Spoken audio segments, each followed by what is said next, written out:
Alrighty, 18 after the hour. Welcome back to Wake Up. Damian Colado, Gabby Smith, David Dawson, and with us now, an interview I've been looking forward to for quite a while. We have Father Burke Masters with us. He is a Catholic convert. We'll get into that, as well as a priest currently at St. Isaac in the small town of Hinsdale, Illinois, which is just outside the windy city of Chicago. He's got a new book out entitled A Grand Slam for God, and we're here to talk all about it and get a little background on Father Burke as well. Good morning, Father.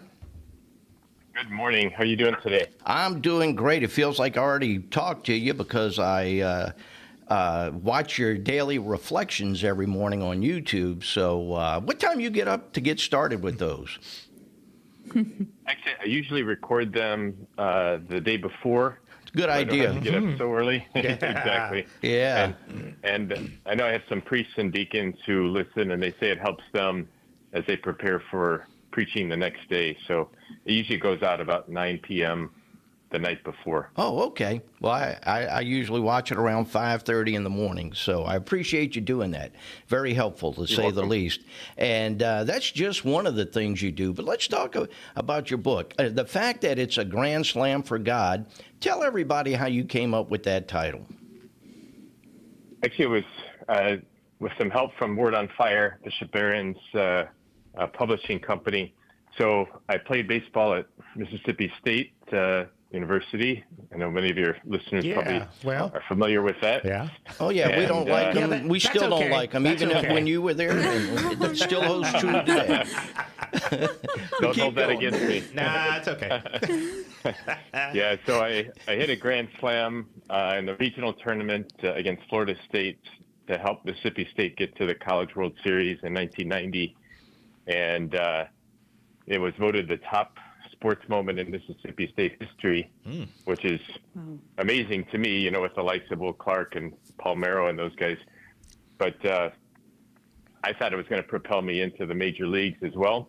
But God had other plans. And now I've been a priest for 21 years, and I wouldn't trade it for all the money in the world. So this Grand Slam, I think, was a moment that God gave me to say, enjoy this. Your baseball career isn't going to go where you thought it was going to be, but now I want you to hit a Grand Slam for me, so to speak. I want you to give your life to me and bring people to Christ. Yeah. Instead of stepping up at the plate every day, you step up at the altar. That's beautiful. And tell everyone how you converted, because you went to high school, Providence High School, actually because it was a good baseball school, and that's where you converted to Catholicism, right? It is. My two older brothers went to the public high school, and my parents weren't happy with the public school, so they gave me two options, and they were the two Catholic schools in town. And so it was kind of a shock. But many of my friends were going to Providence, and so I went there. You know, I knew they offered a good education, and they had a great baseball program. And I thought, well, I'll just deal with the Catholic thing. You know, I'll make it through that. And it really became the most important part of my experience there. And I received my first communion, I say by accident, one day, and it changed my life, and it's what brought me into the church. And then going to Eucharistic adoration was what brought me into the priesthood. And so the Eucharist has been such a central figure in my journey. And I feel like God has called me from being a Protestant baseball player to a Catholic priest is to help Catholics appreciate the beautiful gift of the Eucharist that we have. And it shows you how God puts you at the right place at the right time sometimes if we're open to it, right? Amen. Yeah, I think God's speaking to us all the time.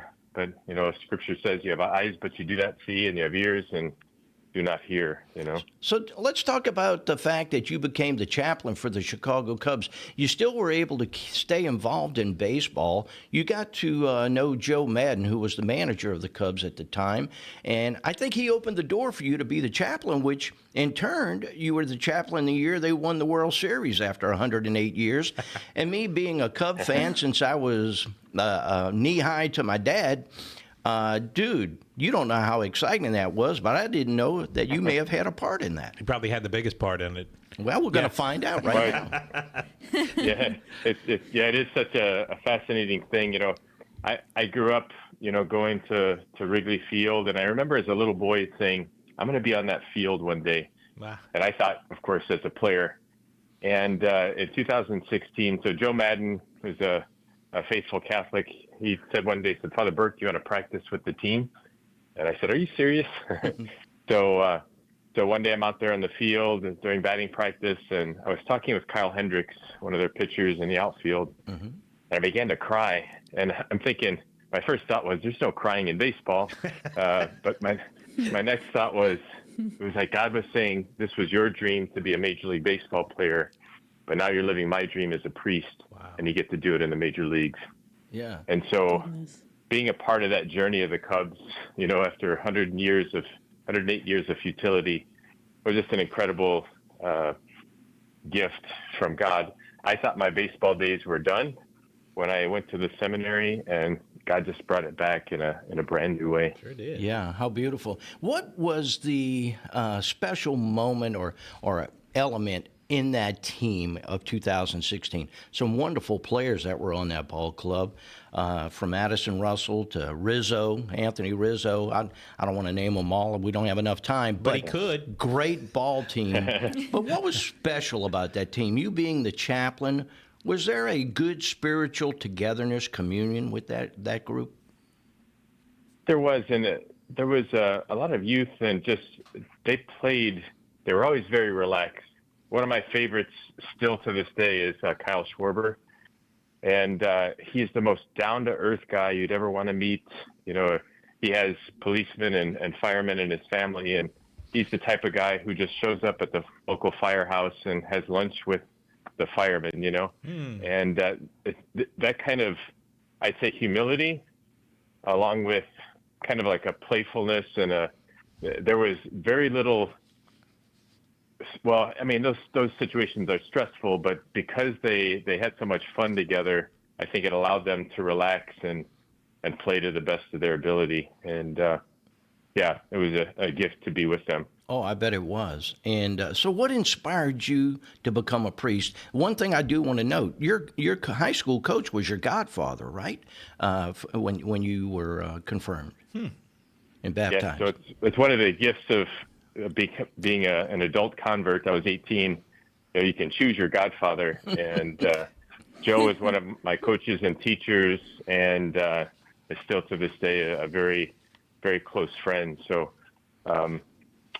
what brought me into the priesthood was, I think the day I was baptized, I think the seeds were planted there. As we always say, our vocational call stems from our baptismal call. But it really came years later. I was going to adoration with my girlfriend, who I thought I was going to marry. And she introduced me to adoration and taught me how to pray, really. I tell her that was her fatal flaw. We laugh now. And it was in that silence. I always ran from silence because they say in silence you encounter God and yourself. And I was afraid of what God was going to say to me. And I didn't really like myself at the time. I wasn't living as I should. And in that silence, I just felt God saying, I want you to be a priest. It was totally involuntary. I knew it came from outside of myself. And I said, God, I want to marry Stephanie. I don't want to be a priest. You're going to have to make this clear. And then people would come up to me, Burke, I think you'd make a good priest. And so I believe God was speaking to me through the Eucharist and then also through these other people. And so finally I had to have a heart-to-heart with Stephanie. And I remember telling her, I said, Steph, I think God may be calling me to be a priest. And she said, if this is your call from God, she said, you have to follow it. She said, I can't compete with God. Right. And so I went to seminary, didn't look back, and I ended up marrying Stephanie, but just to my best friend. Wow. Yeah. And so I baptized their 3 kids, and we remain great friends to this day. So, we got about a minute and a half. What do you want folks to get out of this book? It's a memoir, so of your life, but what do you hope they take away would be? That's a good question. I've reflected on that, and I think the biggest lesson that I've learned in my life is to trust God and to trust His plans. You know, the title that I was thinking was, if you want to make God laugh, tell Him your plans. Right. But I love the Grand Slam for God title that we came up with. But it's that sense of, you know, like at Mass, we bring forward the bread and wine, and God takes it, receives it, blesses it, purifies it, consecrates it, and gives it back to us as His own body, blood, soul, and divinity. And I think we do the same thing with our lives. When we offer back to God the gifts and talents that He's already given us, He takes them, blesses them, purifies them, and then gives them back to us in ways that we never imagined. And so it's that sense of really to come forward before God with open arms to say, I'm yours. All that I have that is good has come from you, and I offer it back to you. And we can all do that in Beautiful. Whatever vocation we have. Father Burke Masters, thank you so much for being with us. Real quick, yes or no, you still do Mass during baseball season in Section 209? I do. All right, Wrigley Field. So if you go to Wrigley to see the Cubbies, 209, that's the section you can look for, on Nice. especially on Sunday. Nice. Father Burke Masters, get his book, Grand Slam for God. Hit it out of the park.